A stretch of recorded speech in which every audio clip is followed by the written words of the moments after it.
Starting my own clothing brand సిరీస్లో ఈరోజు day 5 మన క్లాతింగ్ బ్రాండ్కి మంచి మ్యానుఫ్యాక్చర్ కోసం చెన్నై అయితే వచ్చాము. సో క్లాతింగ్ బ్రాండ్లో మంచి మ్యానుఫ్యాక్చర్ని ఫైండ్ అవుట్ చేయాలంటే చాలా కష్టం, చాలా రీసెర్చ్ చేయాలి.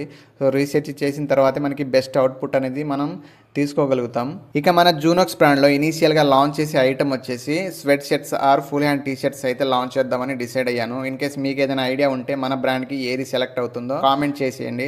డెఫినెట్గా దాని మీద ట్రై అనేది చేస్తాము. మన జూనోక్స్ ఫ్యాషన్ మార్కెటింగ్కి ఆన్లైన్ బెటరా లేకుంటే ఆఫ్లైన్ బెటరా అని బాగా థింక్ చేసిన తర్వాత నాకైతే ఆన్లైనే బెటర్ అని అనిపించింది. సో ఆన్లైన్లో మనం మార్కెటింగ్ చేయాలంటే ఖచ్చితంగా మనకి వెబ్సైట్ అయితే కావాలి. అందుకే వెబ్సైట్ కూడా డిజైనింగ్కి ఆర్డర్ అనేది చెప్పాము. సో వాళ్ళు డిజైన్ అనేది చేస్తున్నారు మన వెబ్సైట్ని. మ్యానుఫ్యాక్చరర్ దగ్గరకు వచ్చిన తర్వాత మనం సెలెక్ట్ చేసుకున్న స్వెట్ షర్ట్స్కి లేకుంటే ఫుల్ హ్యాండ్ టీ షర్ట్స్కి ఏ టైప్ ఆఫ్ ఫ్యాబ్రిక్ కావాలని వాళ్ళైతే చాలా రకాల సజెస్ట్ అయితే చేశారు. సో నాకైతే ఒక క్లాత్ అయితే బాగా నచ్చింది, చాలా ప్రీమియంగా క్వాలిటీగా ఉంది. సో మన బ్రాండ్లో వచ్చే ఏ ఐటమ్ అయినా కానీ చాలా క్వాలిటీగానే ఉంటుంది, ఎక్కడ కాంప్రమైజ్ అయ్యే సమస్య లేదు. అది లేబుల్స్ దగ్గర నుంచి ప్యాకింగ్ డిజైన్ అన్నీ చాలా క్వాలిటీగానే వస్తాయి. Starting my own clothing brand series day 6లో మనం ఏ టైప్ ఆఫ్ ఫ్యాబ్రిక్ అనేది సెలెక్ట్ చేసుకున్నాం, ఫ్యాబ్రిక్ యొక్క జిఎస్ఎం ఎంత అండ్ అలాగే ఎంఓక్యూ ఎంత, నెక్ లేబుల్స్ అని అండ్ అలాగే ప్యాకేజింగ్ మెటీరియల్స్ అని ఇలా అన్ని డీటెయిల్స్ గురించి నెక్స్ట్ వీడియోలో అయితే క్లారిటీగా చెప్తాను.